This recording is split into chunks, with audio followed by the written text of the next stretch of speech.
Okay, a really warm welcome everybody to tonight's Somerset Early Years virtual conference. It's fantastic that so many of you have booked on. We were just talking behind the scenes, and actually 160 people are booked on tonight, which is an absolute wondrous record really in the last few weeks. We know how tough it is out there for you. So a really warm welcome, as I said, and thank you so much for your support this evening in joining us. You've got a real treat tonight. We've got a great speaker and I'll introduce her in just one moment. So here's the agenda for this evening. For those of you who I haven't met yet, and hopefully I've met most of you, I'm Alison Jeffrey. I'm the early years lead here in Somerset.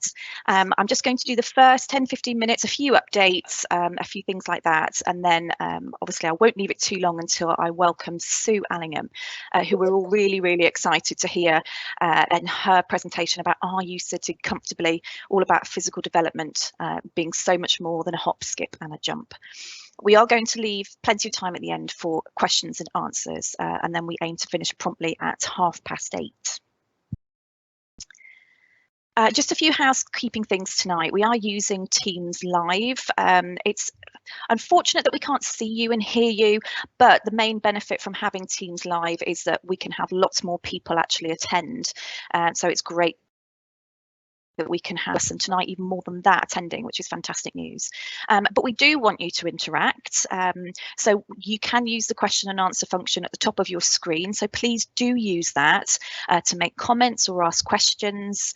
I'm sure Sue, when she said that she'd be very happy for people to kind of put comments in the Q&A whilst she's speaking, but we will leave absolutely lots of time for questions and answers at the end as well. And of course, we will try and answer as many questions as possible within the time we have. If for any reason, there's lots of questions coming in and we can't answer them all, we will do a question and answer sheet. And I'm sure, Sue, is it okay if we get you to answer some of those questions Absolutely. afterwards? That's brilliant. Thank you so much. Okay. So just a few bits from me at the moment and my team, and I'm really pleased to welcome alongside me Nikki Gifford, Ali Highfield, Sam Davies, Heather Stebbing, Gemma Hake, Jo Sawyer and Sarah Love. So we've nearly got 100% of the earliest team with us, so thanks for everybody for joining this evening. And like I've said on this slide, we realise that times are really tough. In Somerset and nationally, the picture for you guys in early years has been really quite bad over the last couple of years. It's been tough, but you make all the difference. And what I wanted to do was highlight something that actually Heather organised a couple of months ago, and that was a shout out week for our colleagues across early years sector, and we had so many come in. We were really pleased to see parents, staff, colleagues across the sector sending in shout outs. So I've just put a couple up here. I've left them anonymous just so I don't embarrass anybody, but the one at the bottom I just think is lovely, thanking the team and the children. It's so lovely. Obviously the children are always at the centre of what we do, and it has been a tough time, like I said, but we're working through it. I think collectively together we have that feeling, and everyone's been amazing and understanding as well as caring and compassionate. You are all amazing, thank you. And I think that sums up absolutely brilliant the the theme and what we're feeling at the moment coming out at the back of a pandemic and all those other things we've had to cope with in terms of staffing recently. More, I couldn't choose. There were so many to choose from, but I just wanted to add in as many as I possibly could. And that one at the bottom again, a big thank you to the amazing staff for their continuous dedication, passion and care for the children and families through the challenging times we face as a sector. These girls always continue, and I say girls, that was just from one setting. I realised that we have boys out there too. They continue to provide the best care for our children. Well done, and such a great group that support one another. And I think I can say categorically across the board that is the heart of early years and our settings in Somerset, that passion, that can, the caring attitude, being there for one another and having fun. That's the great thing about being in early years. In addition to that, and our massive thank you, overwhelming thank you to all of you, there are a few other things I just wanted to take the opportunity tonight just to remind you about, a few things coming up. We do have day 2 of our conference next week on Monday evening, same time, 7 p.m. We have Shonette Basson-Wood coming, who's a Guinness World Record holder. I couldn't quite believe that when we first booked her. I don't think I've ever had a Guinness World Record holder amongst us, so that was fantastic. And she is doing her keynote on Spread the Happiness. and she's an award-winning author and lots of innovative ideas about children's learning experience and how to help them develop, and also incorporating physical development, which I know Sue is obviously going to talk about as well tonight. So great theme running through the 2 days. A shout out in terms of early years partnership. So this has evolved enormously over the last 12 to 18 months. This is coming up on the 23rd of June from 5 until 7. This is, as it says there, your chance to have your say about the big themes in early years. We're using Teams Live tonight. That is a Teams event. We switch on cameras, we listen to people's comments and views, and you actually set the agenda at the beginning. So we add a few bits in, like, you know, the DSG funding update, all those kind of technical aspects we need to give you an update on, but you set the agenda. Let's have this big ideas thinking forum, which the Early Years Partnership gives us. So please, if you can, join us. Last time we had about 60 people. We'd love it if more of you felt that you were able to join. Another thing just to let you know about, and we have sent this out recently, we also had a DFE reminder today. So there is an early years COVID-19 recover, I've said there, that's wrong, obviously, recovery. And it's an experts and mentors programme that's coming up from the autumn term. So this is an opportunity, and I know some of our settings and practitioners have put themselves forwards as mentors and experts, which is fantastic news. So we'll have people we know actually delivering this. But it is a programme of support, bespoke support, delivered face-to-face and virtually, and that includes leadership support, a bit of coaching for our leaders, some mentoring for practitioners, and also a package of support for whole settings. There is an eligibility criteria. I've been told it's quite flexible, so don't be put off by this if you really, really want to put your setting forward for this. But some of the eligibility requirements include having been judged as RI or inadequate in the last 3 years, or high numbers of children in receipt of pupil premium, or high numbers of children with SEND needs, or high numbers of children taking up the disadvantaged 2-year-old funding offer. So if you feel that you would like to put yourselves forward for that kind of support, as I said, this is a big programme of support from the DFE, so you can self-refer, or please do let your link worker know, or come through to me, and in the question and answer I'll put my email address up, so please do contact me if you are interested in that at all. And that remains for me to say, it's conference time, thank goodness. We are really, really just thrilled to welcome Sue Allingham. I'm so looking forward to this. So Sue, I'm going to introduce you as an independent early years consultant, trainer and author, but that sounds terribly formal. And I know that tonight is all about fun and physical activity and, you know, all of those things that we love in early years. Thank you, so in a moment, I'm going to take my screen off, and then Sue's going to share hers. But her keynote this evening is, "Are you sitting comfortably?" So Sue, over to you. I'm going to stop sharing now. Oh, here we go with the magic. I'm going to put your face on the screen. That's not scary at all. Can you see that? Got it? Can you see it? I can see it. I'm seeing myself though. I'm trying to get you on there, not me, because we want to see you, not me. I'm quite happy as long as you stay in the corner, because then I know people are listening. I was smiling quite a lot through your little speech then, because I don't know how many of the people listening know that I, in my previous life before this, was a local authority early years advisor. So listening to you speak then was a walk down memory lane. It was very familiar to me.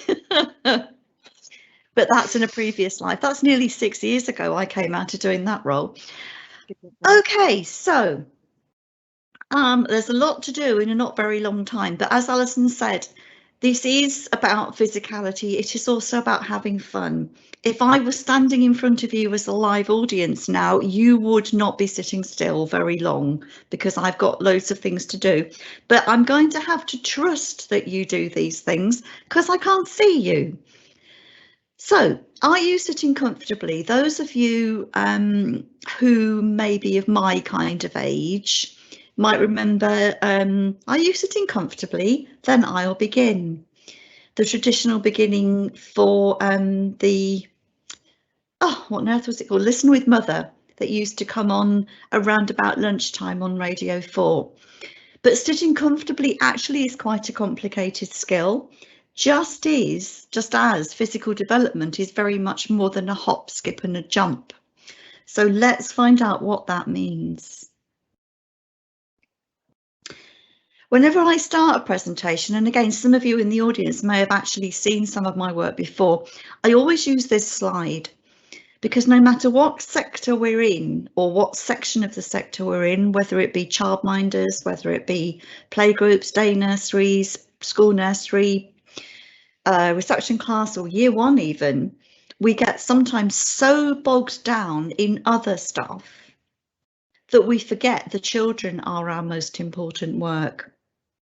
And this is a quote from someone called Dr. John Trainer.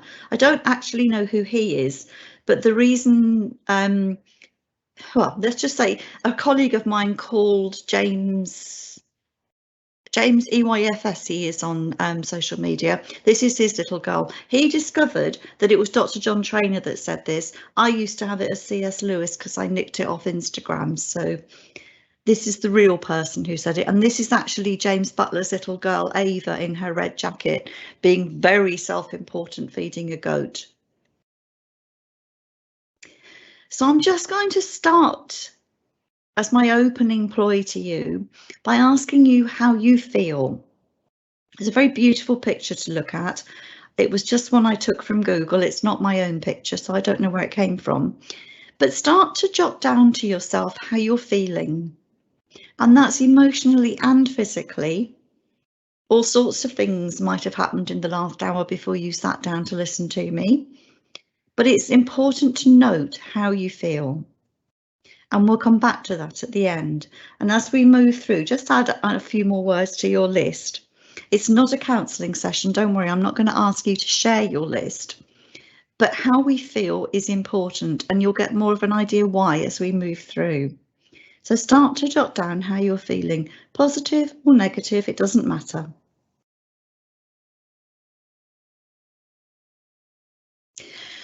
Because no matter who we are or how old we are, everything we do, every minute of the day, wherever we are, at home, at work, wherever, I believe that we filter things through what I used to call my elephant elements, but it's really hard to say. So I call them 5 filters now, because there is always an elephant in the room that gets in the way. And these elephant elements, these 5 filters through which we filter these elephants in the room, are expectations. Well, all of you in the audience tonight will have expectations, I expect, of what I'm going to be like, what I'm going to say to you, whether or not it's going to be useful. But also, if you reflect on your day, lots of expectations will have been laid on you. Personal feelings, big one. I've asked you to start jotting down your personal feelings, but they are sometimes the elephant in the room that we have to work around. Outside influences. Again, I'm one of those today. Hopefully by the time you come out at the end of this session, I will have made you reflect or think about something a little differently, and I would have had at least one positive influence on you.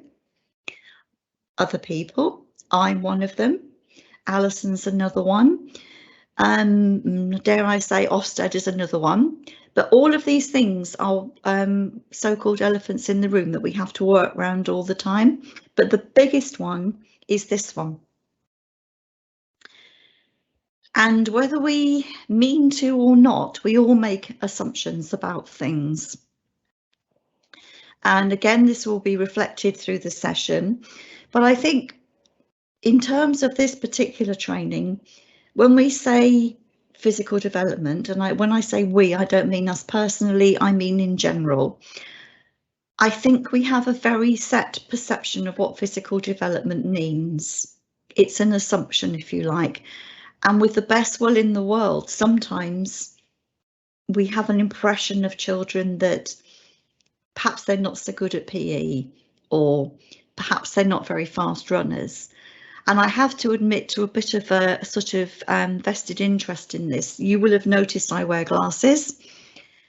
I started to wear glasses when I was 6, So quite a long time ago.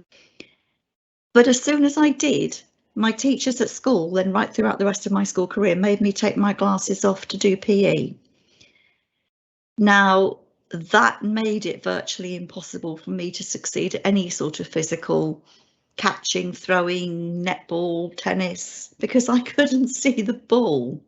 And of course, as any of you who wear glasses know, if you take them off, you immediately feel at a bit of a loss. So assumptions, a big elephant in the room that we have to work ourselves around. And also, whenever I'm given a new project to do or a new article to write or a course to run or whatever, I always approach it through what, why and how. So you'll notice the words what, why and how come up across the tops of my slides because I like to analyse it in that way. And I found over the years it works in no matter what kind of problem I'm given, even if it's something around the house that I need to work out. So to our aims. As we go through, I'll highlight them again so you can see where we're up to. So our first aim is to understand there is more to physical development than it first appears. And then we'll move on through relating physical development to overall child development. And then we'll sum it up with a quick trip into the 3 domains of physical literacy and why this knowledge is important. Don't worry about that. You are going to get a very quick overview of that, but if you want to know more about it, I'll show you where you can look up more about that when we get to that part. So, understanding there's more to physical development than it first appears.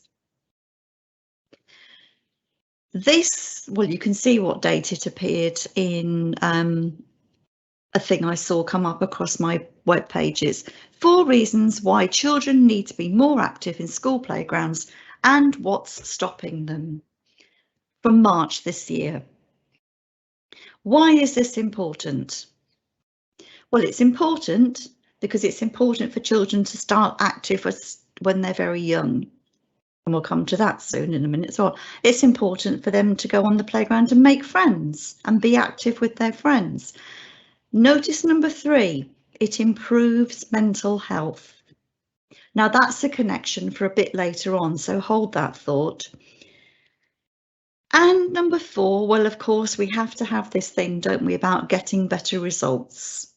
Now, again, I don't know the makeup of the audience I'm speaking with tonight, but no matter what part of the sector we work in, no matter what age of the child, whether it be birth to 5 or maybe even older, when I say getting better results, I mean getting the best for that child. In this particular headline, in this particular website, it clearly means as in academic results. However, if we make sure the children are physically aware right from the word go and confident in their bodies, they will get better academic results as they move higher through the key stages. So, as I say, I can't see you and I can't prove whether you've done it or not. But if you could put in the chat box, you could stand up and pretend you're doing it if you like. But this is a pile of leaves. I saw this pile of leaves in a park 2 or 3 years ago, just as I was going to a physical literacy meeting, in fact. And it really struck me that it was an important picture, even though it's fairly mundane. So my activity for you is, if I were in the room with you, for you to get up and actually demonstrate what you would do with that pile of leaves. Of course, I'm not in the room with you, so if you could pop in the chat box the kinds of things that you would do with that pile of leaves. And I can't see the chat box either, so I'm kind of imagining that you are doing it. We'll wait for people to come through. I mean, I've just popped into them. I think I'd fall into them. They just look so soft and inviting. You just want to fall in. I was very struck with it on lots of levels. I'll tell you what I thought in a minute. Use the Q&A, everybody, and then we can read it all out. Sarah Lover said dive into them. We're on the same. You're on the same wavelength, aren't you? Absolutely. Joe said run towards and dive in. Perfect. I like your style in Somerset. Might be worried about the hedgehogs underneath though. Yeah, the hedgehogs might not be too happy. Jump Anybody right else? in. Yeah, jump right in. Hide Is in them. hiding them? Is there Yeah. anybody in the audience who wouldn't do any of those things and would just look at them? Not anybody yet, no. Oh, it's interesting, isn't it? Now, whether or not this is a reflection of my physical lack of confidence because of wearing glasses, etc., and also as a result of my late mum telling me not to kick leaves because there might be dog poo in them, I wouldn't go there physically. I would stand and look, and I might kick around the edges, but I wouldn't throw myself in. So already we've got different angles of physical confidence and perhaps emotional, mental confidence and well-being. I would love to be able to fall into them, dive into them, run and jump, etc. But it's interesting that I can't, and many of you in the audience apparently can. So what is this thing called physical? Well, when I trained to be a teacher 100 years ago, we were often given the acronym PILES: physical, intellectual, language, emotional and social. This often makes much younger people laugh because they only think of piles in the medical sense. Because I think it's called pies now, isn't it? There's not an L in it. I don't know. Anyway, I looked for a particular picture to go with this, and because I wanted it to be a questioning thing, because it's what are we doing here?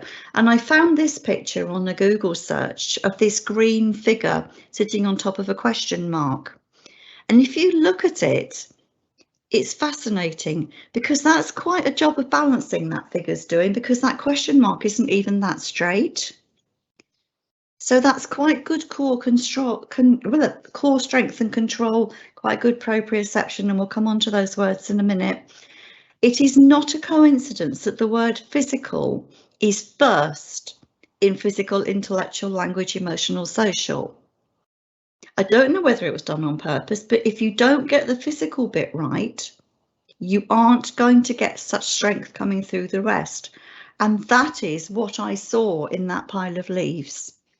It attracts physical activity, and I could envisage young children jumping into it. I can now envisage lots and lots of people in Somerset jumping into it. But if you look at that, it's the strength of the bottom of the pile that keeps it all together and holds the tip in place. Triangles are the strongest shape. You can't move them. If you think of Maslow's hierarchy of well-being, the bottom is the strongest bit, and if you don't get the bottom right, the top, where you have self-fulfillment, isn't very strong. Physical comes first, then the rest develops. Now, this is a quote from Lillian Katz. Lillian Katz, you might know, and you'll get this presentation afterwards, so I'll be able to send you the links for it as well. Lillian Katz is an American lady, and she's behind the idea of developmentally appropriate practice, DAP. And she has a whole website about it, and it's the NAEYC. And I can never remember what the NA stands for, but it's early years and childhood. It's the YC on the end. Developmentally appropriate practices result from the process of professionals making decisions about the well-being and the education. Now, I've put those in italics because if you are physically confident, your emotional well-being is more secure. And to be this professional, you need three kinds of important knowledge and information. You need to know about child development and learning. Yeah, that's kind of obvious, but in this day and age of us fighting against outside influences that pull on our time away from child development and learning and give us packaged things that we have to teach, we kind of get this tension going on. We need to know about age-related human characteristics. So what is it appropriate for a very young child to do physically? What is inappropriate for that child to do physically? Was it appropriate to tell me not to wear my glasses to do PE? What kind of age range are we thinking about? What's appropriate for them? What experience? Notice safe, healthy and interesting. I wonder if we go too over the top with what's safe physically sometimes. Look at me not wanting to jump in the leaves because it might have dog dirt. But we also want to know about what's challenging. So this is the first thing that Lillian feels good practitioners need to know. Here's the second thing. Strengths, interests and needs of the individual. In all of the settings that you all work with, you have different children with different needs.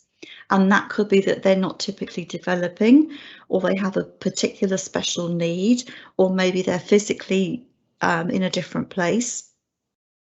And we need to be able to adapt and be responsive to the individual variations. That's not just within learning, that's about physicality as well. And the third thing is the social and cultural contexts in which the children live, so that we can give them meaningful experiences that are relevant and respectful for the participating children and their families. Now, I come from where I live now, near Twickenham, in a very multicultural area. So what might be something obvious to us, like, for example, getting changed into PE kits in front of all the other children, is not necessarily respectful for the children that we work with. So there's those three kinds of knowledge that Lillian Katz feels are important to developmentally appropriate practice. So we have this thing called physical development. Okay. Whenever we think of physical development, and this is why I called it not just a hop, skip and a jump, those are the things we tend to think of. I don't know how many people here in the audience are school-based practitioners. There is a historical perspective or point of view, if you like, that the children all let out at 10:10 or 10:30 or whenever to let off steam on the playground. There's that kind of historical image of that. But actually it's a lot more than that. It's about all-round development. And the hop, skip and jump stuff are what we call the fundamental motor skills. Yes, it's really important that children are encouraged to do those particular physical things that we can tick off on a list. But those are simply the fundamental motor skills, or FMS. It's bigger than that. I don't know what documents you used in Somerset for your non-statutory guidance, whether you're using Birth to 5 Matters or whether you're using Development Matters, or both or neither, I don't know. But Development Matters focuses very heavily on the fundamental motor skills, whereas Birth to 5 Matters looks at a more global vital physical development, if you like. And it's about how these things develop incrementally, not to be confused with step by step. And I'll come on to that later. So it's about strength, coordination, positional awareness, crawling, playing, that kind of thing. Now, I'm very fortunate that I know lots of people who have had lots of children that I can take photographs or have photographs of. And this little girl, Sienna, she is 3 now. And in fact, I'm going to have my own granddaughter in about 3 weeks' time, so perhaps I shall have photographs of her to show you if I meet you again. But look at how she's experimenting with her physicality. Physical is more than just hopping, skipping and jumping, the fundamental motor skills. It's lovely that, I mean, it's possibly no coincidence that her mum is a deputy manager of a nursery, because you can see the kind of knowledge she's using with her own daughter. There's lots of important things happening in here. What do you notice? Sorry, can we have the chat room again, or the Q&A session? Yeah, of course. Yeah, feel free to pop things in. Yay. What do you notice that is happening with Sienna and what she's enabled to do? Well, she's lifting her head up, isn't she, and able to look at the book, look in the direction of the book. Direction's a very good one, actually. Alison, was it you that said that? It was. Look at her eyes. I often wonder whether practitioners are aware of the importance of visual skills in physical development. She's using her eyes to track. She's focusing in on something. At that stage, she's still using her head a bit, but she's using her eyes to notice. I don't know if any of you know the 20-20-20 rule.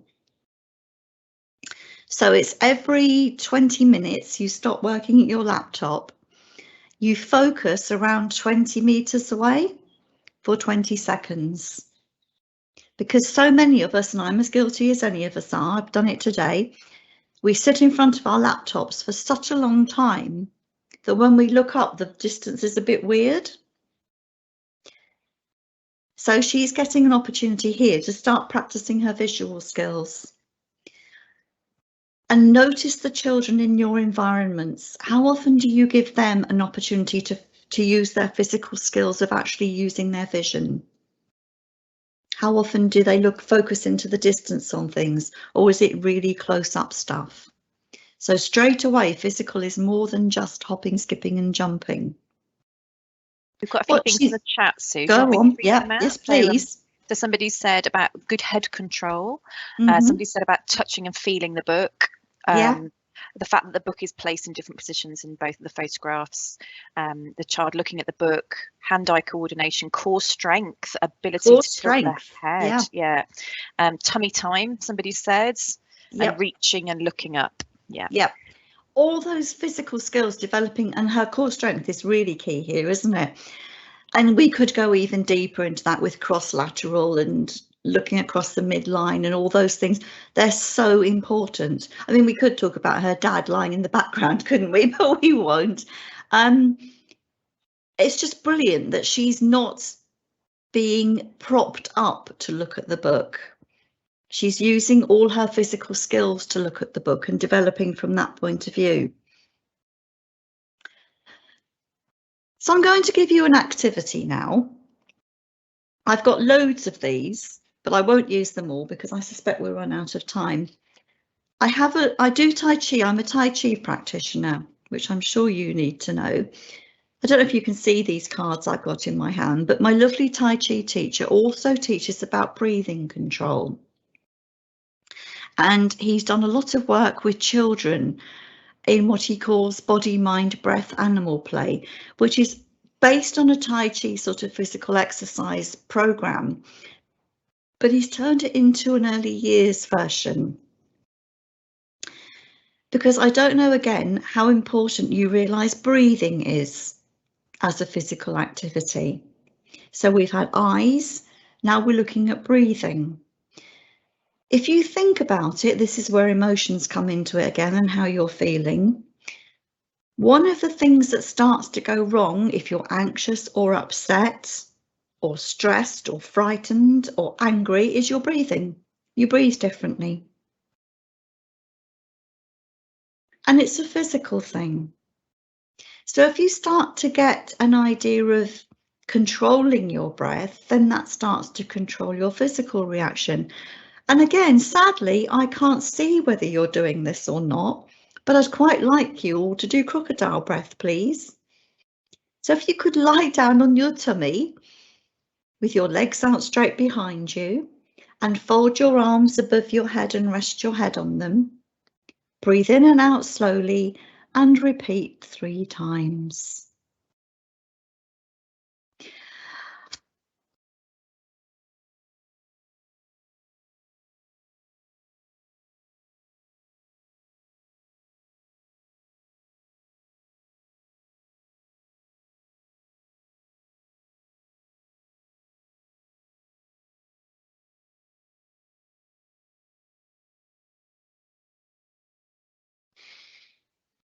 Okay, as I say, I've just done the breathing. I'm not lying on the floor and I don't know whether you are either, but if you are, or if you've made yourself in a different position that's comfortable for you, then find yourself back into your sitting position in your own time or wherever you are in your position that's comfortable.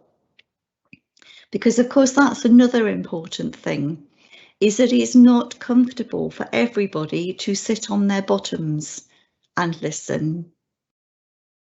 So you might be lying on your couch or sitting at your dining room table, I don't know. But it's your comfortable place. So we've looked at eyes already as part of physical. We've looked at breathing already as part of physical. I say Tony, my Tai Chi teacher, has made loads of these, and this crocodile breathing one, I did it with a lot of school leaders up in Chester a couple of months ago, and I was there live, and I had all these senior leaders lying on the floor in a big room in a hotel. It was wonderful. Looked as if I'd gone round with some sort of knockout drop. So we're thinking about breathing now as well as part of our physical development.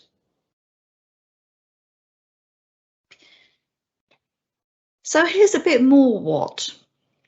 Creating games, providing opportunities, playing indoors, outdoors. Adults support with their core strength, stability, balance, spatial awareness, coordination, agility.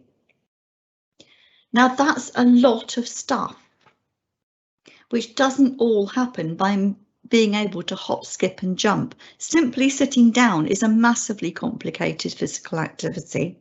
I wonder if you know how much that involves. And of course, all of this as well requires us to be able to breathe without getting out of breath and puffed out, and we need to be able to sit so that we can actually expand our lungs. We've got the precision and the hand-eye control. We've just seen Sienna with her hand-eye and her linking her eyes to what she's seeing. We need those repeated opportunities. We need the small world puzzles and crafts and things, the small tools, the real experiences like woodwork and using drills and cooking and manipulating clay, because it's really hard to squeeze and squash to develop that strength. Proficiency, control and confidence, really powerful words. That whole thing about confidence, being happy to try, not being put off because, oh no, I'm scared I won't win that race, or I can't throw that ball, or I can't stand up on my head or do a somersault or roll down that hill. It's having the confidence to try. So just to chuck it in, I mean, we've just been looking now at the educational programmes from the statutory foundation stage, but I've just thrown in, and again, I don't know who's in the audience, whether there are any reception class teachers, but the early learning goal for gross motor skills. Look what it talks about here. It talks about the fine motor skills, sorry, the fundamental motor skills. It talks about the hopping, skipping, jumping stuff. But it doesn't say anything about being able to sit comfortably or being able to walk down the street. I mean, it does say about negotiating space and obstacles, but it doesn't say about being able to navigate their way down the street using their vision and their self in space. It's a very specific set of skills, as are the fine motor skills. Tripod grip is an absolutely fascinating one. And remember I said earlier as well that we want children to move things through things incrementally.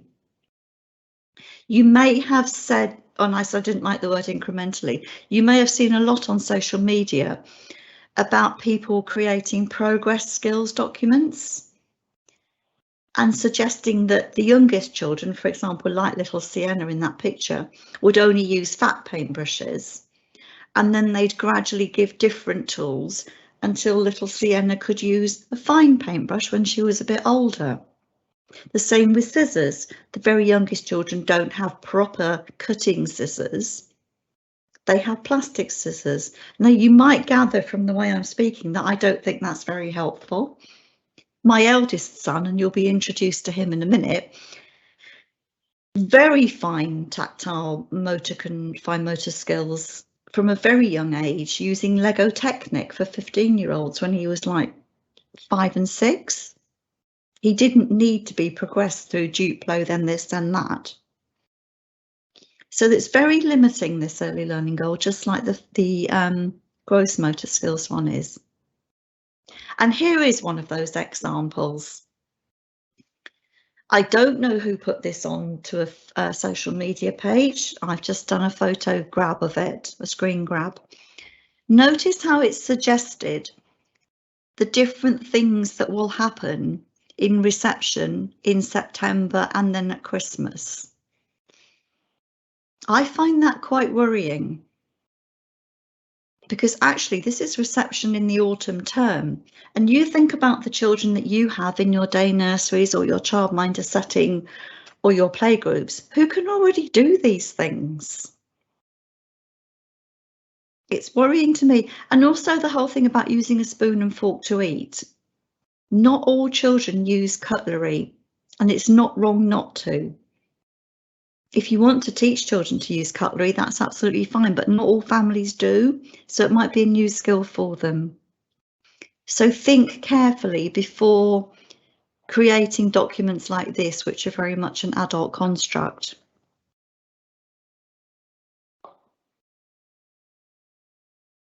And this is what I mean about the what and the progression model. It's not we learn this, then we learn that, then we learn this, then we learn that. This is an Ofsted slide, so if there's anyone from Ofsted in the audience, I apologise for using it. Ofsted inspectors will want to know how your children are making the best progress they possibly can, but it doesn't mean that you have to, in physicality, give that paintbrush, and that paintbrush. It's about seeing the child as a physically confident human. I feel as if I've talked a lot, Alison. Is anything coming into the chat box? We have had a couple of things actually, yes. Cool. As somebody has been really quite keen to get some more of the animal Tai Chi slides, please, if possible. Here's another one. And somebody obviously tried out your breathing skills, and they said breathing makes me instantly calm, which is lovely. See? Yeah. And that's a physical thing again. That is lovely. Thank you for that comment. That makes it all worthwhile. And when you think of that poor child sobbing their heart out because someone won't play with them, or mummy's gone home and they want her to come back, breathing is so important for that child, because it's, isn't it? And they just need to breathe. Absolutely. I mean, you're very welcome to do this activity. I think we've probably got a minute for another activity. Snake breath. Again, it's a different physical form. I don't know if you can see me doing these, can you? You can only see my face. No, oh, can you? That's yeah, we can see that's not scary at all. So stand tall and arms by your side, breathing through your nose. And then what's lovely about this one for children is the hissing sound when you breathe out and you wriggle. I mean, you can just see the children doing this, can't you?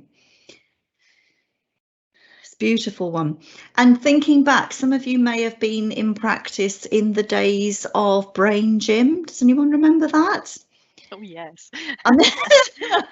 It's long been dumped as a bit of nonsense, but I can remember when it was first fashionable and I was sent on a course to learn to be the brain gym coordinator for the school. What a load of nonsense. But some of it isn't nonsense. The whole rubbing your tummy and patting your head stuff, that's kind of quite clever and quite sensible. A lot of it, like all the brain buttons and all the other stuff, was a bit silly. But this stuff has a real root in real thinking about breathing and body and bringing it all together. So somebody in the chat has said, could you say more about the tripod grip?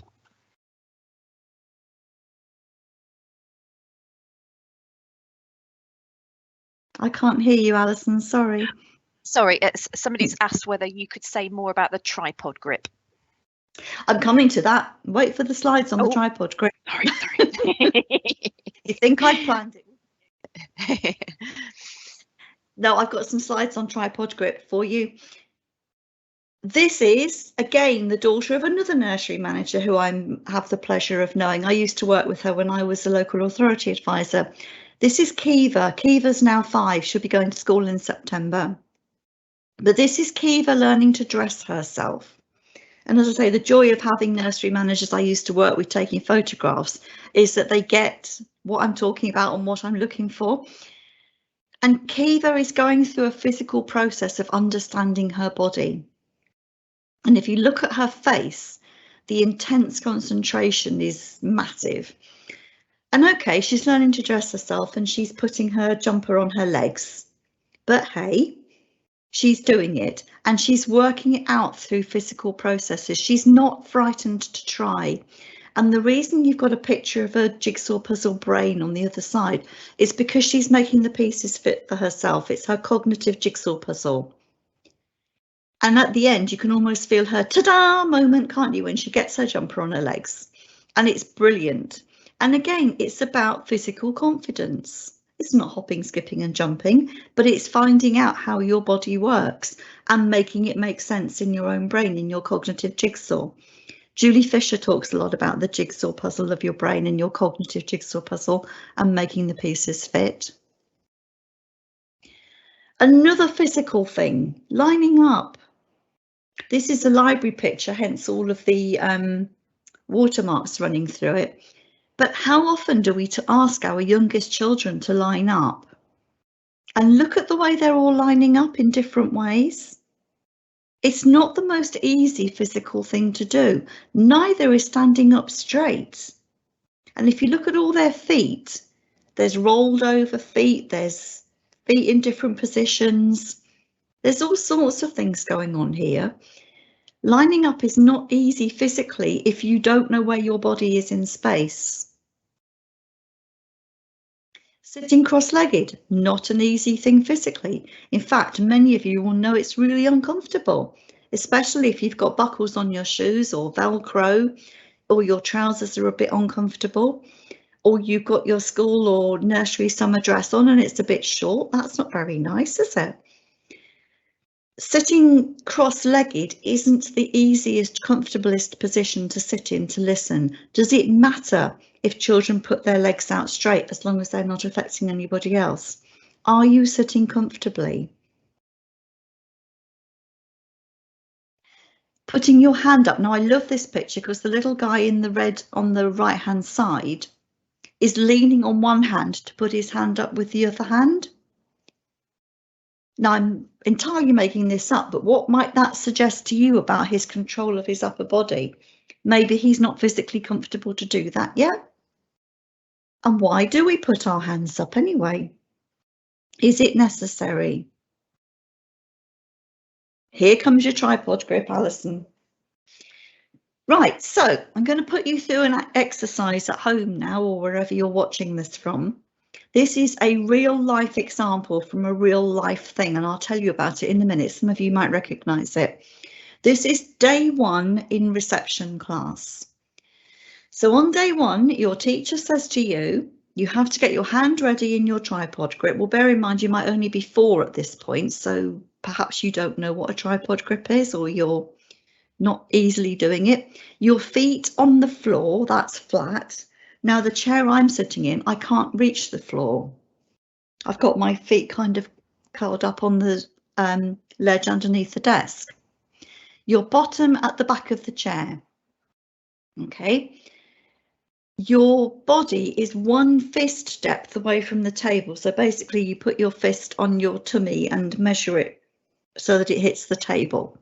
Shoulders down and relaxed. Lean slightly forward. And whichever hand isn't holding the pencil holds the page. Okay, so this is day 1 in your reception class, when you've just come from a wonderful day nursery or a playgroup or straight from home, or you've been through with a childminder until you were ready for school. It's quite unnatural, especially if you're only 4. Did any of you watch The Little Prince? Having a wonderful time watching all the celebrations at the weekend? Was it Louis? Perfect example of what well, he was, but doesn't that tell you a lot? Could he do this? No, I don't know how old he is. He's only 3 actually, isn't he? But that's, you know. So anyway, basically the next part of this exercise is keep up, don't catch up. Well, if your body isn't physically ready yet to do all of this stuff, how are you going to keep up? What is this thing with tripod grip? Oh, I won't do that one. Okay, here comes your tripod grip. Now, these are library pictures, which I chose because, well, you can see why, I think. There is a very small child with an adult's hand over the top being, well, modelled, literally like a piece of modelling clay, into, in both pictures, holding a pencil to form something. Now, it is a rule of thumb, that's good, isn't it? Particularly, but the muscles for writing start at the bottom of your spine and work up through your shoulder girdle and down your arms. Now, whichever arm you write with or hand you write with, obviously the muscles are stronger there for your writing grip. With boys, it's a rule of thumb that the fully developed writing muscles, all the way from the bottom of the back upwards and down the arm, aren't necessarily fully developed until they're 7. Now, it's obviously not every single boy. I have 4 grown-up sons. I know there are differences. But if we have this vision of this small boy who's told on day 1 at school to sit there and do this and do that with a tripod grip, it's not ready. Some of you may have seen Ruth. Do you know Ruth Swales? She has a lovely, if you look at her on Twitter, her pinned tweet is an x-ray of a 2 children's hands and how they develop. They're quite different inside and they're not ready for this. And there's an adult shaping a child's hand into a pencil grip of sorts. Now, this is my 3rd son. He's just turned 28 and he's in the other room, so I hope he's not listening. This is his pencil grip. He's the only one of my sons who went to university. You can see that he doesn't have a classic tripod grip. But look at his handwriting. It's an awful lot better than mine. It says, "My name is Tom. I am writing this for my mum, the things I do for her." Now, he managed to go all the way through university with pencil control like that. And he's got comfortable handwriting and it doesn't hurt him to write. Then we move into photographs of my friend's daughter, who is the same age as my eldest son. So she is 37 and she changes her grip, you can see, both of which are comfortable for her, both of which produce perfectly decent writing. She also has a degree. So the question about tripod grip is a really interesting one. It's an adult construct.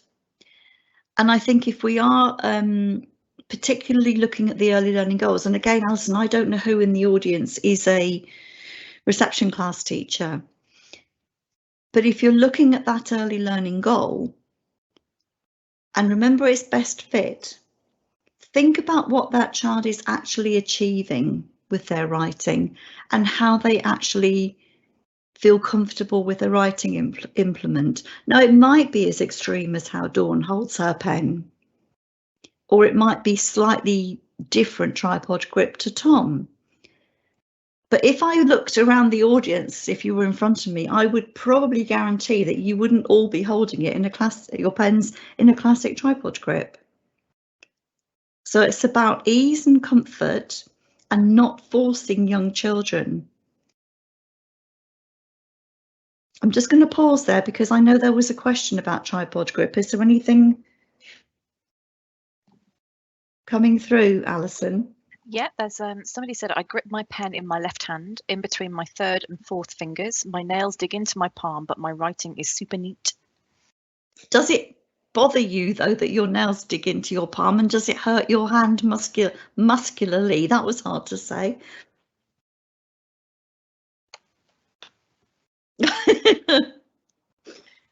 Very strange not being. No. My daughter's doing her GCSEs at the moment, so she's doing lots of writing, and she finds it quite uncomfortable because you get that little writer's bump, don't you? So you do, hold don't your you? pen On your middle finger, yes. Yes, it gets really painful. So she's saying that her hand aches after every day of doing her exams. Well, yes, quite. And we do all move our fingers around to hold our pencil slightly differently when that happens, don't we? Yeah. So this whole thing about tripod grips, I think it's a historical relic, and I think we need to be really careful with our youngest children that we're not physically, literally damaging their hands. I mean, this is just fantastic. This was sent to me by a lady who's, it was something, I know what it was. It was something that came up on Facebook in a chat, and we were talking about tripod grips and hand control and pencil grips and whatever. And a really nice lady sent me this photograph of what her niece, I think it was, had done with a not particularly normal standard tripod grip. And I thought, well, if you can produce this with a hand grip that's different, you're not going far wrong, are you? So here we are. Here are two children learning to write. Well, how does that work? Remember what I said about boys and their writing muscles? This is how you learn to write, through these opportunities, through opportunities to pull yourself up and let yourself slide down with your arms above your head. This whole business of using the top part of your body. I don't know if any of you have access to monkey bars. I forget you can see what I'm doing, can't you? Monkey bars, upper body strength, shoulder girdle strength. Using your hands, stretching with elastic or lycra. I wish I was with you because I've got loads of lovely lycra. That sounds wrong, doesn't it? Look at this. This is a day nursery in the preschool room. Look at the beautiful motor control of this little girl framing her picture with straws. And the things that she can access to do it. These are the opportunities we need to give to these children.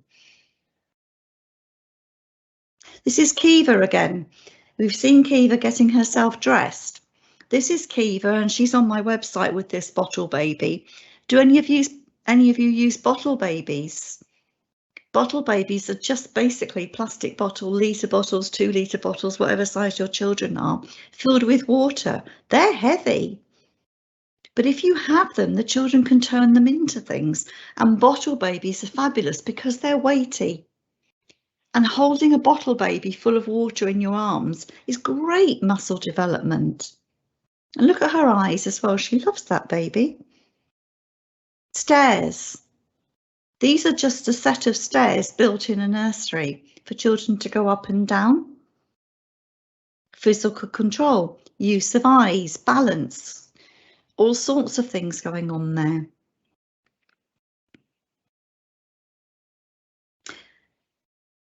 That whole fine motor control tripod grip thing, Connor.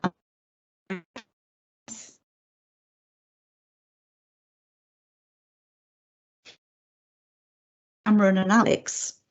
Now Connor was a March birthday, and by chance it happened to be March, so in spring term in reception, where he finally realised he could write his name, because he still was using fist grip, and he could not write his name on a piece of paper. He just couldn't, and it was so frustrating for him because he was very articulate, he had loads of knowledge. And Alex and Cameron could write things down, but Connor couldn't yet. And in the March, the same month as his birthday, he laid A4 whiteboards end to end, 3 of them, got himself a whiteboard pen and wrote Connor across 3 whiteboards. And the joy on his face was something to behold. So this was 100 years ago. So we took the whiteboards to the photocopier and photocopied them so that we could stick on the wall that Connor had written his name. Well, of course, after that, Connor wrote his name absolutely everywhere, so that within about, I don't know, 2 weeks, he was fitting his name onto a piece of paper because he had the opportunities to do it. Bless his soul.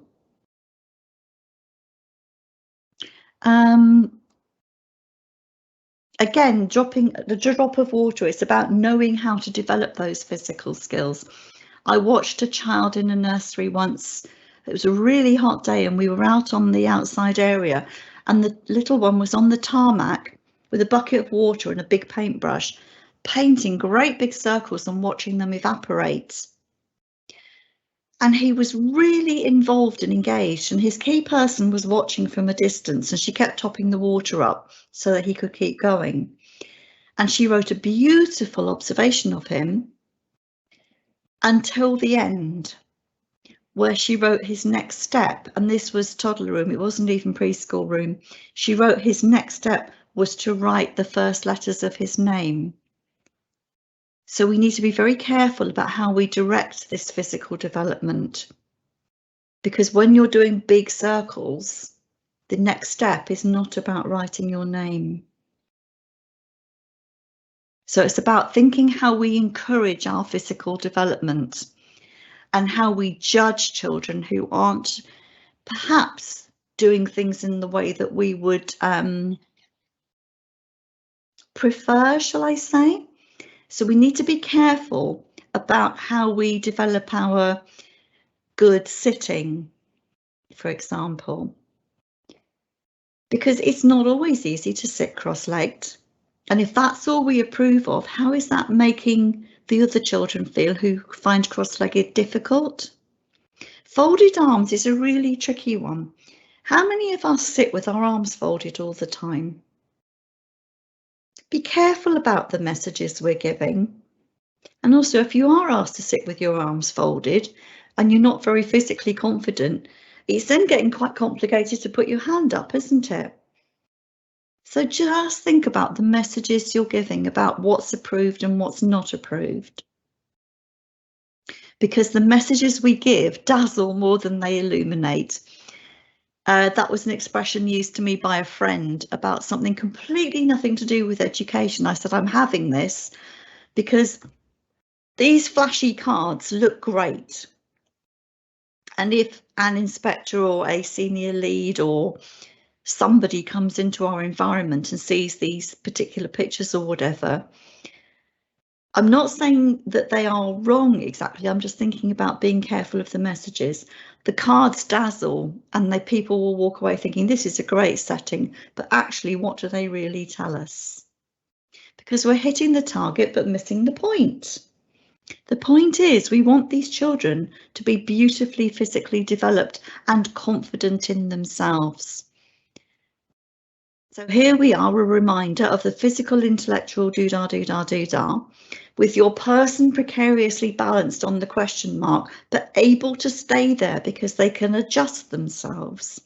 They can make themselves sit as comfortably as they can. We need this. We need all of those emotional, social things. We need children to have opportunities. We need them to be hopeful and optimistic. We need them to succeed. This is the mental health aspect of physical development. We need them to feel a sense of belonging. We need them to feel they're accepted. If all we do for our physical development sessions, if you like, is the hopping, skipping, jumping, races, skipping ropes, throwing and catching, if you're not particularly good at those, they're not your thing. Do you have a sense of belonging if you don't make it into the football team or the swimming team or the, I don't know, dancing group or whatever? Do you feel you belong? Do you have a control over your physicality?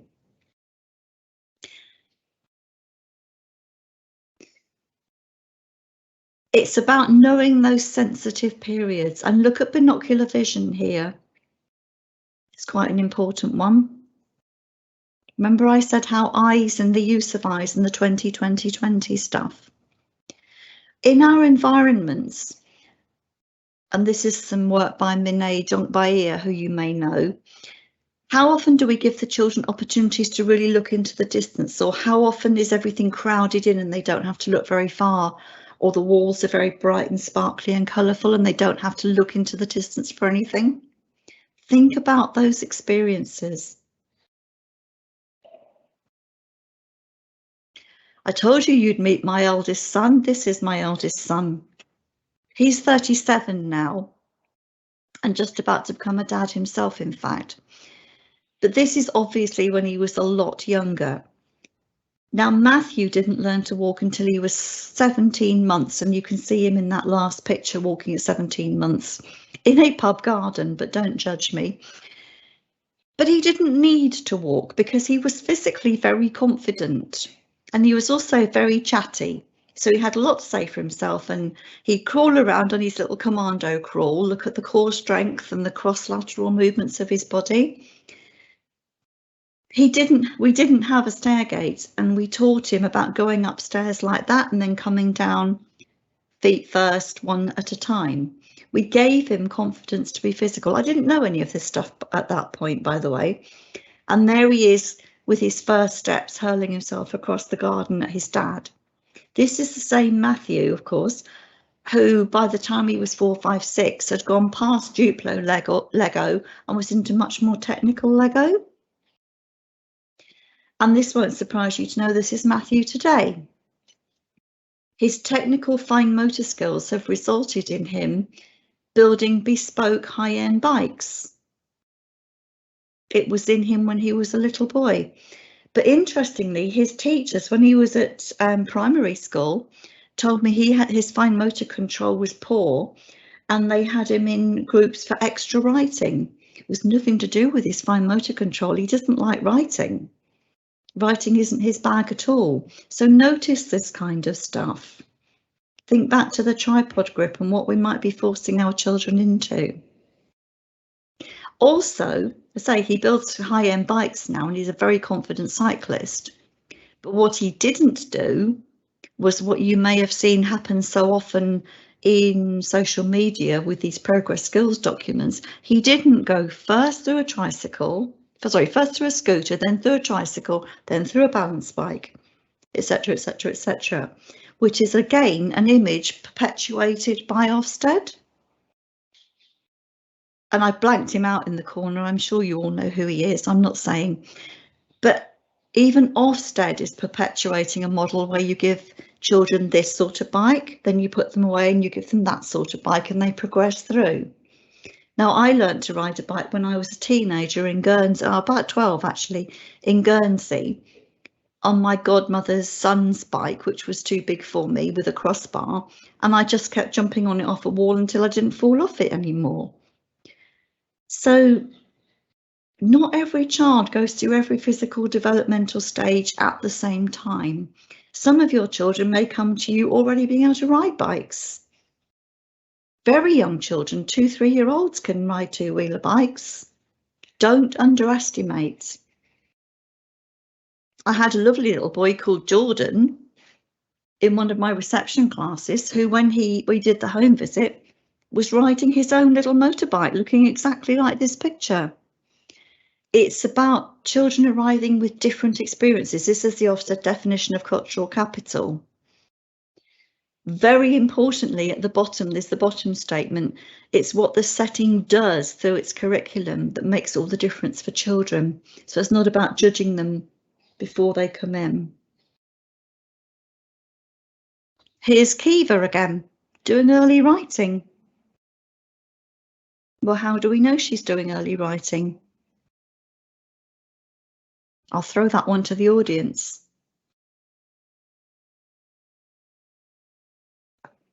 She's also doing early reading, but look at how she's using her fine control for it. Have we got any comments, Alison? Sorry, struggling to get myself off mute. That's usually my problem. Yeah, we've got a few comments actually. That's a similar way to how my brother holds his pen pencil, and he's an artist. There we go. We've got somebody saying my handwriting is almost illegible with a tripod grip due to writer's bump. My son has hypermobile hands and finds it almost impossible. That's really interesting because Dawn, who I showed you, my friend's daughter, she's got hypermobility as well. And then Charlotte said, it's lovely and reassuring to hear this. My eldest son also has a similar grip to your son. And in lockdown, when I did homeschooling with him, it worried me. So it's refreshing to hear children have to do the standard way. Well, I mean, I didn't write the standard texts, but I think we really have to be careful. And if you if you take any further reading on this, you will see that it is not good to force that tripod grip. And here we've got Kiva, as I say, she's practicing her early writing skills, she's practicing her early reading skills by, again, using her hands to develop her thing. And the reason she's practicing early reading is because she's doing a left to right organisation of the wooden dolls. Again, it's the out of the box thinking about things. Forgive me for the advertising plug. I won't make you do Dragon Breath because I'm running out of time, but you'll get this as a PDF later, so you'll be able to do whatever activity you wish. So we're into the how. We aren't little people, we're children. It's this whole thing about we aren't all physically the same. I used to teach a little boy called Joseph. Well, he's not a little boy anymore. He's a grown man with 2 children of his own. When he was in my reception class, his lovely mum, Jane, who I'm still friendly with, she and her husband came to parents' evening. I always forget her husband's name anyway, it doesn't matter. And Julie and myself, my TA and myself, sat down with Jane and her husband, and we said, we're interested in Joseph. He seems different from the other children because basically he was quite a lot taller, but his body didn't seem to respond in the way that you would expect. So in that lining up example, for example, he'd be doing this and other children would complain he was hitting them, but he didn't realise that he was. He couldn't sit on the carpet without like this. And Jane burst into tears and I thought, oh dear, here we go. But basically, poor Joseph had been excluded from, I think, 3 different playgroups because they had decided he was naughty. He wasn't naughty. It turned out when they managed to get him seen by a specialist, he was dyspraxic and he thought he was standing still, but he wasn't. And he wasn't being naughty at all. So once we got all the reports and we knew what exercises and how to help him control himself a bit, we all did them. And that was a lot of commando crawling and this kind of thing, because they aren't little things. They're not growing, they're not like a one model of something. They're children, they're individuals with their own thoughts and minds and principles. So that was going to be a coffee break, but you're not having one. So to examine 3 domains of physical literacy, I'm going to whiz through this part, and I told you it would be a cook's tour. Physical literacy is not what you might think it is. The literacy bit isn't what you might think it is. I was very fortunate to learn this theory a few years ago when I was still a local authority advisor, and it changed how I look at things quite radically because it encompasses all of these things. It's physical, intellectual, language, emotional, social. It explained such a lot to me. And I've written about it since, and there are other books about it as well, which if you wanted to know, I could tell you. But because what we want for our children is to support them to achieve emotionally and physically happy, healthy and active, and all those things, stability, balance, spatial awareness, etc. We want that, but we need to be able to think about how important it is. We want them to be able to reach for the sky. This is a nursery not far from me on the banks of the Thames that overlooks Syon Park. Look at the little guy in the corner reaching for the sky. And there's me doing Tai Chi, which you don't need to know. But just a point there that if Tai Chi isn't dancing in pyjamas, it's actually really strenuous. So this is what physical literacy is. It's about motivation, confidence, physical competence, knowledge and understanding to value and take responsibility for engagement in physical activities for life. Now that is quite heavy, but notice motivation, confidence, physical competence. If we're sitting children down cross-legged with their arms folded, what's that telling them? We want them to be able to be in charge and enjoy their physical activities for life. Because one size does not fit all. If you could turn to the right of me, you'd see my shoe rack, which must have about 50 different pairs of Converses on it. I won't show you that, but it's about not having one size fits all. We need our children, oh, I haven't got time for that either. go back to this because it's quite important. There are 3 domains to physical literacy. There's the affective domain, which is about mental and emotional confidence. There's the physical domain, which is obviously understanding physicality and being physical and knowing how your body works. But there's also the intellectual domain, which is how being confident physically underpins learning and physicality. Because it's about us as those knowledgeable listening adults, how we make things happen, how we realise, and we have to remember to realise how important play is. Remember right back at the beginning, I showed you that news clip about why children need to be outside. Actually, it's not just outside where physical things happen. How much space do you have in your environment to enable children to move around confidently and comfortably, or are they always falling over bits of furniture or things children are building on the floor? Here's the affective, cognitive and physical stuff. Look at these wonderful girls sitting in this tub writing. Are they sitting at a desk with the table 1 fist depth in front of them? No, they're writing perfectly happily sitting in a tub. And in fact, in front of them to the right, there is a boy writing perfectly happily sitting on the floor. Remember, it's affective, cognitive, physical. It's about the emotional, the intellectual and the physical. All those bits of puzzle fitting to make you confident. And you will get that through an enabling environment, motivation and physical confidence. These are all boys here being physically confident. I've nearly finished, Alison. We don't want you to be finished, Sue. Carry on, carry on. I've just looked at the time. This is a shame, this bit about the Chief Medical Officer, because in the first draft of the revised statutory framework, it still had the Chief Medical Officer's definition of physical activity in it, but I think it's been removed now, which is a bit of a pain. But did you know that the recommended physical activity guidelines for under 5s is 180 minutes a day of good physical energetic play and activity, which is 3 hours. Now that won't necessarily all happen in your setting, but a fair proportion of it might do. And when I say energetic physical play, I mean, you know, the heart rate stuff. And in fact, Tai Chi can get you that heart rate stuff as well, but that's another story for a whole other day. So when you're in your setting, whatever kind of provision it may be, think, how are my children getting that good physical play today?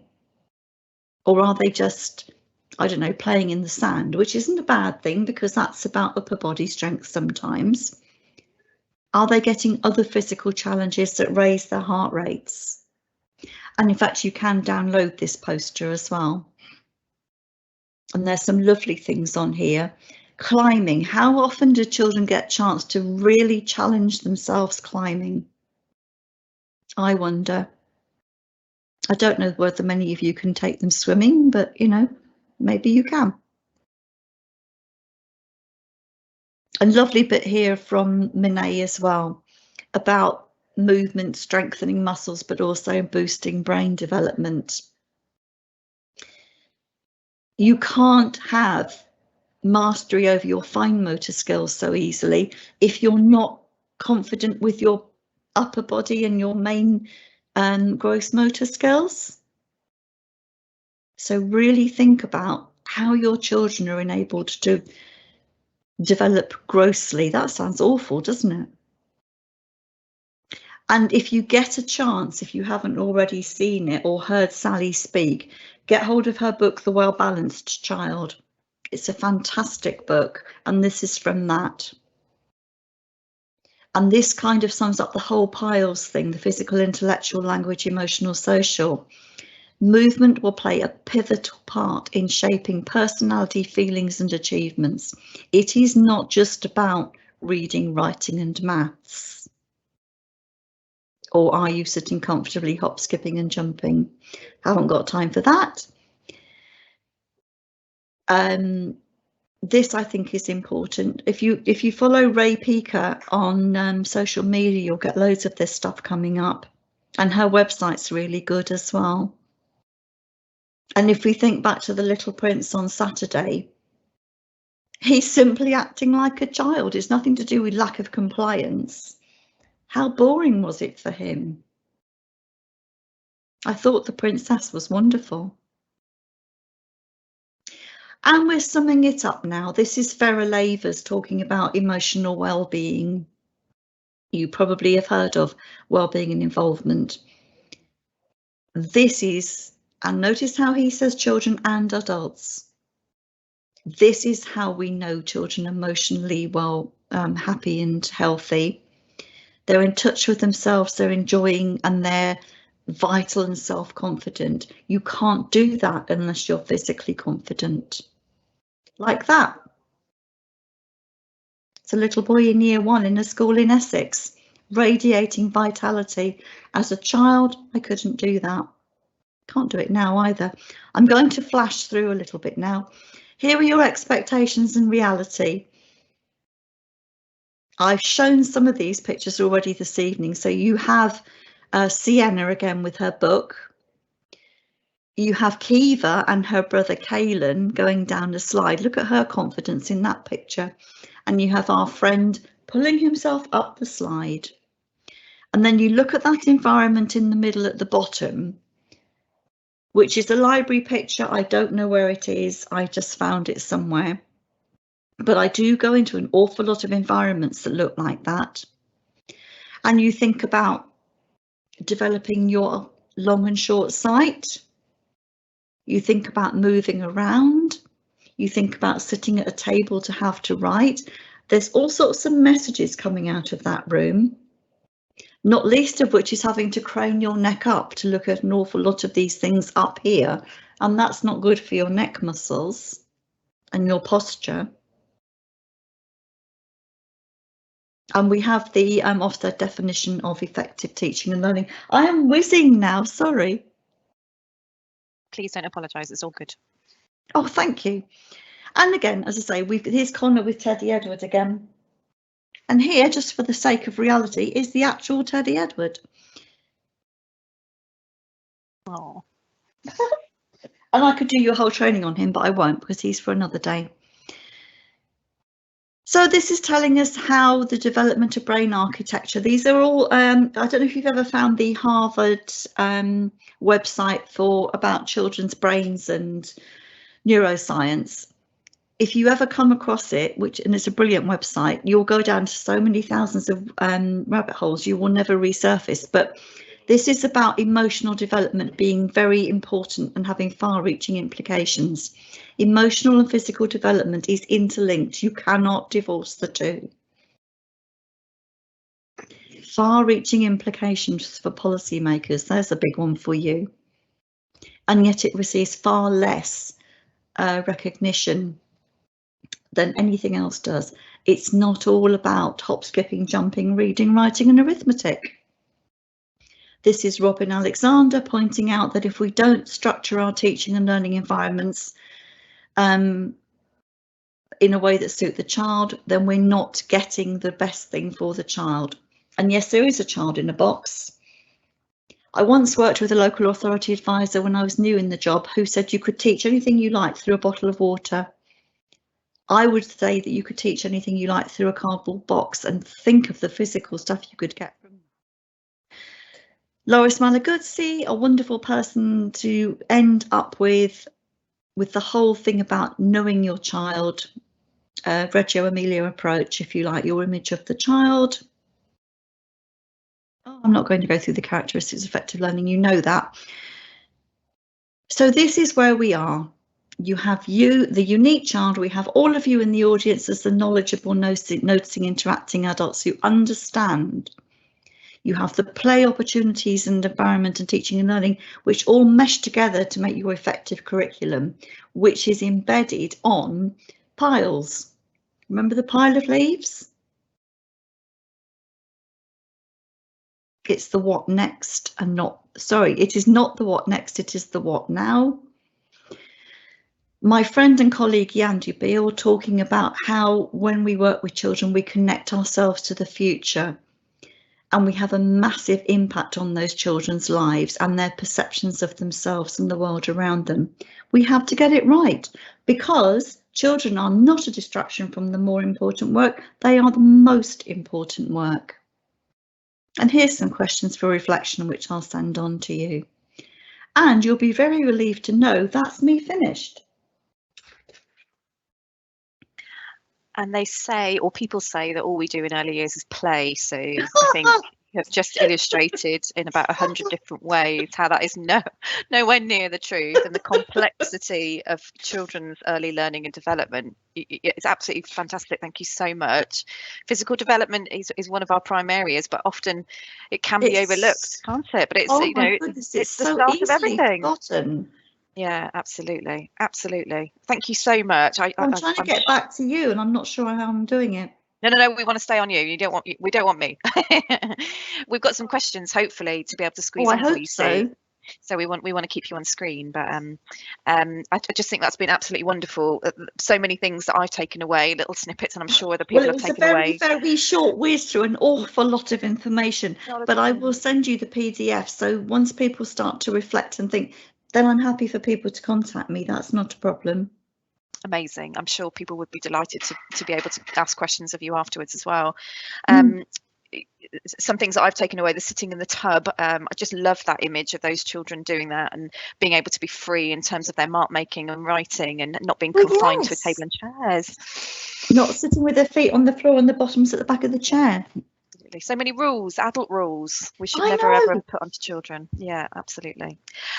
We have got a few minutes left, only a few, but that's good because the content was so amazing. So please use the Q&A, ask questions while we've got Sue here with us.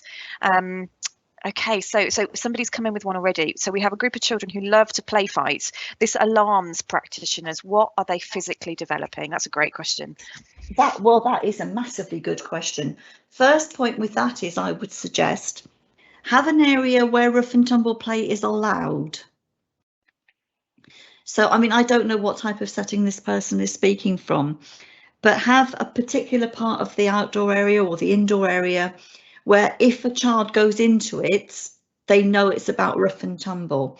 But rough and tumble, I mean, you think of all your David Attenboroughs that you watch, where the young lions or the young tigers or the monkeys do all that rough and tumble. It's about finding out what your body's capable of, isn't it? And yes, you might get hurt, but then you learn how you got hurt. And as long as you can see the rough and tumble is not aggressive and unpleasant, and you know the difference because you watch and you can see when it turns nasty, it's really important. It's about physical parameters and physical limits. So try and have a space, maybe a softer area on the grass, or maybe you've got some of those old-fashioned PE mats, or maybe just some cushions, where if children go to that area, they know it's about rough and tumble. It's physical experimenting and boundaries. Absolutely. Somebody's also come through, Sue. Would you recommend a daily yoga or breathing session? Definitely. Or both? Anything that engages in thinking about what's happening inside you, not in a horrible way. I mean, as I've said, and you've unfortunately seen pictures of me doing it, I'm a Tai Chi person, and it won't surprise you to know, hearing my physical background of not learning to ride a bike till I was 12 and having to wear glasses, etc. I'm not particularly physically well balanced, but that's taught me a lot. If you were with me, I'd have had you holding a tree, standing in the tree position, and that whole grounding thing, understanding where your feet are on the ground and that sort of thing. Yes, I definitely would. However, I am conscious that some parents and some practitioners are uncomfortable with the idea of yoga because they see it as a kind of Eastern religion type thing.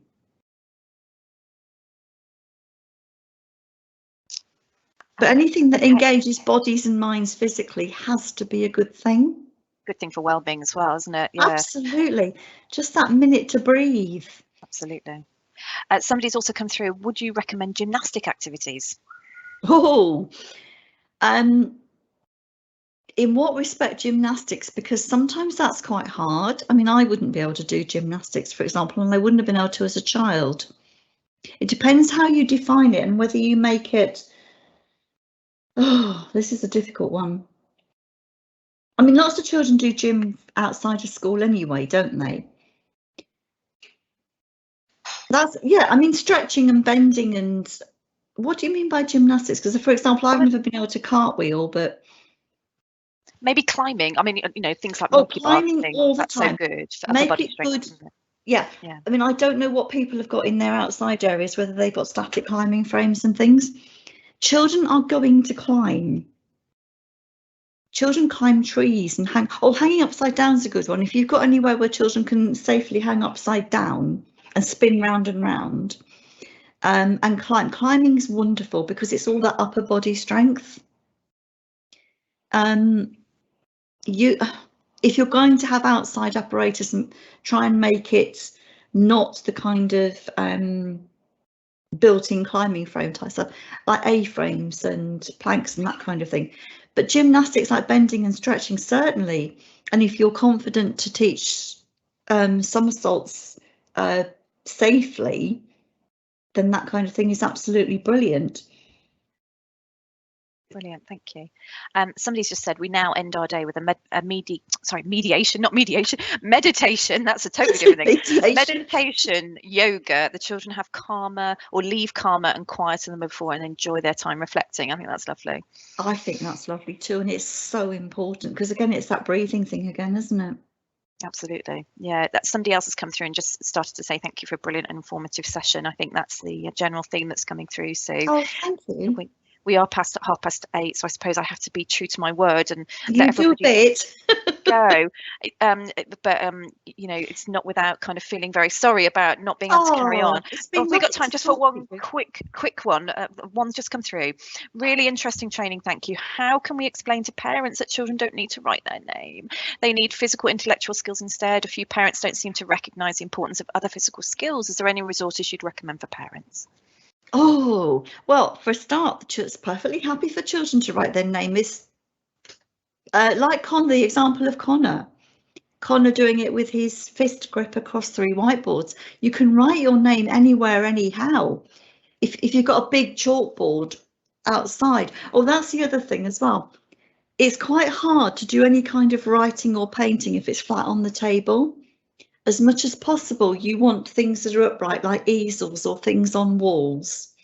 And if it's really difficult to do something like that, then try and just sort of prop things up on, or use clipboards and prop them up. But it's much easier for young children to write along when it's vertical in front of them, not horizontal. Trying to lean across the table is really difficult.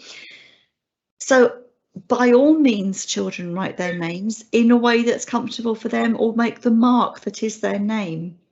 Also, as well, it doesn't matter if names are taught in capital letters.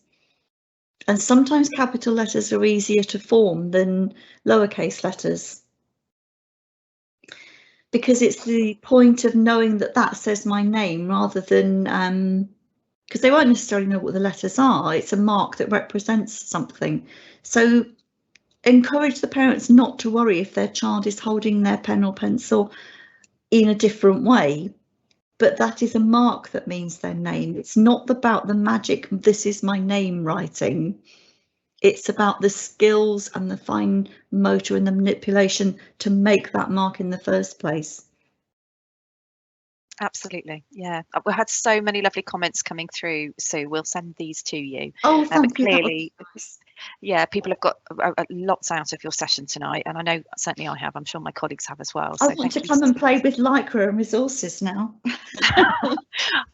Well, we could have all been in Lycra doing some Tai Chi. You've really inspired me. I think, but that's not an image I want.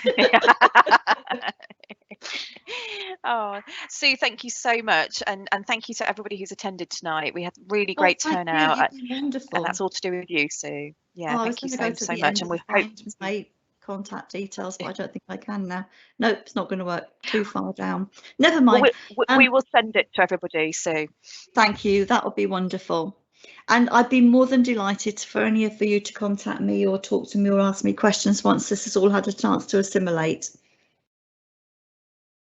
That's amazing. Thank you so much for the offer. I'm sure we'll have people taking you up on that. Yeah, it just remains to me, so we are 5 minutes over, so thank you so much for everyone to attend. We really do appreciate, as always, you coming out of an evening to support us, and I'm sure it's all down to Sue that you wanted to come along this evening, so thank you so much, Sue. And see you all soon. Yeah, so I'm gonna end the live session now, and then we'll see each other soon on Monday night. Please, everybody, come along. Obviously, we have day 2 of our conference, so so lovely to see you all tonight, and I hope to see you all again on Monday and very soon as well. Thanks, everybody. Thank you very much for inviting me, Alison. Oh, pleasure. Thank you so much, Sue. Thanks a lot. Okay. Bye-bye. Thank you. Bye.